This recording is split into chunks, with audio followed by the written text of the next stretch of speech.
So quite recently, I just finished reading the latest arc of Spy Family, and all I gotta say is it's probably one of my most favorite arcs of the Spy Family series. Now, I was originally going to make a video talking about this arc, but I wanted to wait a little longer because I wanted to see how this arc was going to end and what was going to be the aftermath after this arc. But after reading the latest chapter that pretty much concluded this entire arc, I can now finally talk about this because this arc is absolutely great. And this arc is called the Red Circus arc. The Red Circus arc, compared to the other arcs of Spy Family, is probably one of the most serious arcs of the series. But one of the highlights of this arc is the fact that we finally got to see Anya to be in the main spotlight. In other arcs, she was mostly around Lloyd or Yor, and while that was great, we didn't really get an arc that was specifically for her. I mean, we already got a bunch of arcs with Lloyd, we already got an arc with Yor, which of course was the cruise ship arc, and of course you can make the argument that there have been moments in previous arc that Anya did have the spotlight. Like one example I could think of is during the Dog Crisis arc, but I think in that arc Anya didn't have the complete spotlight because there was also Bond, you know, the dog that was about to be part of the family. So yeah, that's not really an arc that mainly focused on Anya. However, this arc is different because Anya was the main spotlight and she was the main character of this arc. There was not really a lot of moments in which it had Lloyd or Yor, which goes to show us that even if Yor and Lloyd aren't around Anya, Anya can still be a very interesting character to read, and she could pretty much carry the series as well, just like Lloyd and Yor. So what is the Red Circus arc all about? Well, for starters, spoilers, because I'm going to spoil things that happen in this arc, so you're not up to date with the series, then I highly recommend you go read it because I am going to spoil things that happen in this arc. So yeah, you've been warned. So with that out of the way, let's just continue. So the Red Circus arc begins with Anya and her class about to go on a school field trip, and of course their transportation is a school bus. However, this very quickly becomes a very serious situation when it's hijacked by a terrorist group called the Red Circus, and within the group there is the leader of the Red Circus, and that is Billy Squire. What I really enjoy about Billy as an antagonist is that even though we know that he's only here for just this one arc, the way he was written made it really clear that he's going to become one of the most memorable characters and one of the most memorable antagonists in Spy Family, because as soon as he got into the bus, he pretty much told everyone straight to the point that they were being hijacked and that they were going to be used as hostages. And let me remind you that this bus is mostly full of kids, but it seems that they don't care whatsoever, as it seems that this group is mostly focusing on their main objective, and that is getting revenge on the Ostania government. Specifically, this is clearly shown through Billy, as it's very clear that he has a deep hatred for the government.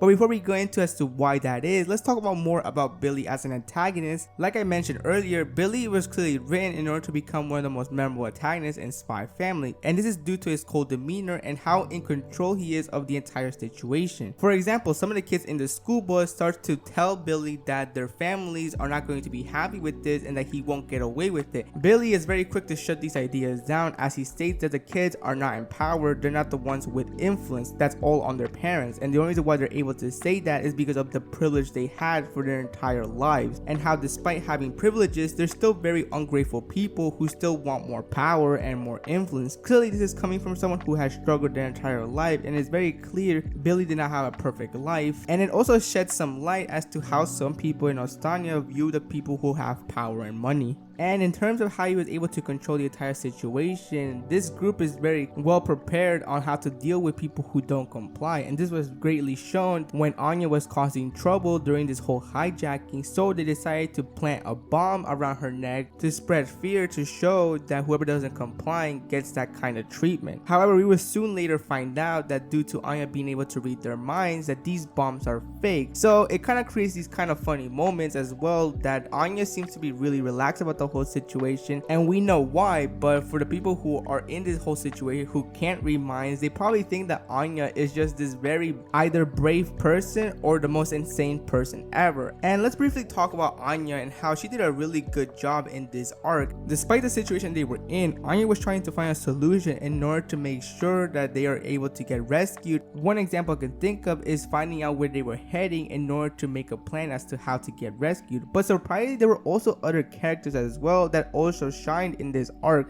and one of them being was surprisingly Becky. Becky in this arc showed how intelligent she is, as she was the one who came up with the idea to ask for help by throwing a letter asking for help in the streets in order for hopefully someone to pick it up and know what the situation they are in so that it could hopefully alert the authorities. Not only that, but of course we can't forget about Damien, as he also got some of the best moments in this arc as well. As we all know, Damien is not the kind of person that shows his true feelings all the time, but in this moment it was very clear that he did actually want people to be safe, and he was willing to stand up to the group, the Red Circus, in order to make sure that no one got hurt. So it's these kind of moments that really gave a lot of character development to not just Anya, but also her friend Becky, as well as even more character development for Damien as well. But I think what really makes this arc shine is during the climax battle, in which not only do we get to see just how ruthless the secret police is, because they were willing to do anything in order to make sure that this hostage situation is over, even if it means some people's lives being lost. But we also got the backstory as to why Billy decided to join this Red Circus group and why he has a deep hatred for the government, which is explained in this backstory, as it's revealed that the Red Circus group wasn't an actual terrorist group in the beginning. In fact, it was just a group of people who wanted to voice their opinions and show some of the things that the government is doing that they see as a problem. However, if there's one thing I learned from this arc,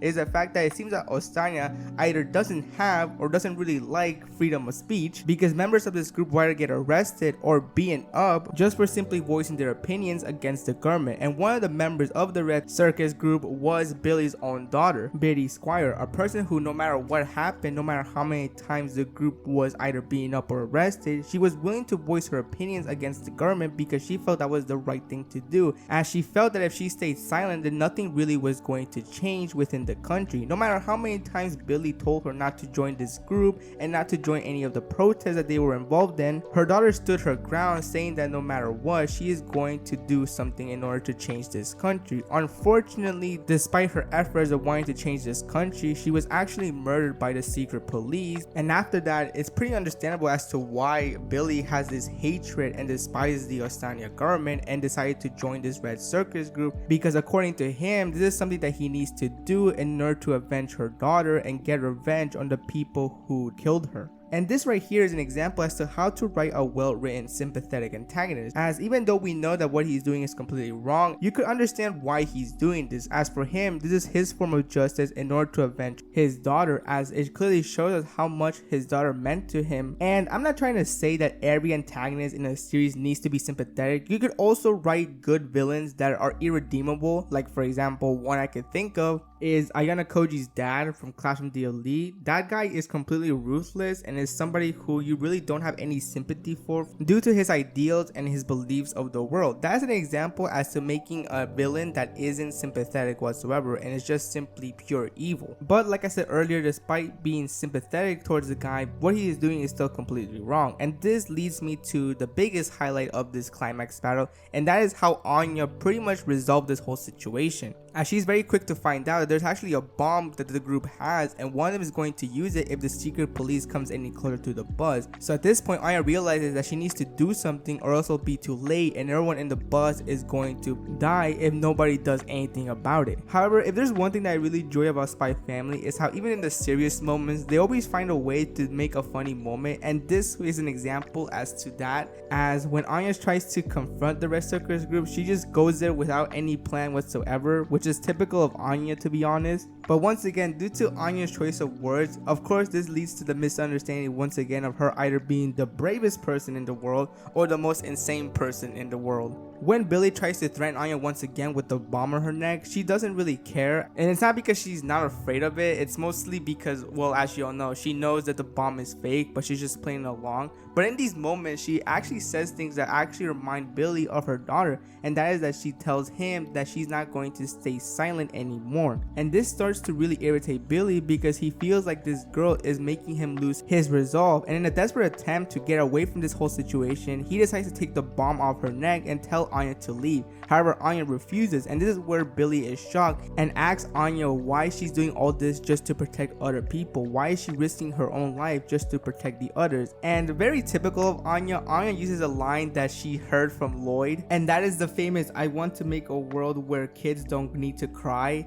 And this absolutely shocks everyone, even Billy. And after that, Billy starts to question if what he was doing was correct. Was he really just doing all this to avenge his daughter, or was he doing it in order to relieve some of the anger and the sadness that he had inside him? This is something that Billy starts to question, and towards the end, Billy decides to just simply surrender, as he felt that if he did anything to Anya, he would just be destroying someone else who has the same mindset and acted the same way as his daughter did, and that is something that he cannot do. And towards the end, it's revealed that no one got hurt, the members of the Red Circus group got arrested, and something else happened that was really just something I was waiting for, and is the fact that Anya, Becky, and Damien got stellar stars for their performances in the situation. And that's the end of the Red Circus arc. So overall, one of the best arcs of Spy Family, because this mainly focused on Anya and how she did as a character. And I'm really glad this was the case, because I think it's about time Anya got her own arc, and it really just goes to show us that even without Lloyd and Yor in the scene, Anya is still able to carry this series on her own as well. I know some people are gonna say they would have loved to see more of Lloyd and Yor, but to be honest, I think Anya needed her own arc, because then people would have complained that Anya hasn't gotten the spotlight, whereas Lloyd and Yor have gotten the spotlight in their own arcs. So I think it was good that Anya finally got her own arc. And I also really enjoyed this arc as well, is because of Billy as the antagonist. I'm pretty sure this is probably going to be one of the most memorable antagonists in Spy Family series, unless there's another antagonist in the near future that beats Billy. But as of right now, he's become one of my favorite antagonists of the Spy Family series. Although I could say he's become one of my favorite antagonists in general, because I really do enjoy how they were able to make him an antagonist, but also very sympathetic at the same time, as you understood why he did some of the things he did.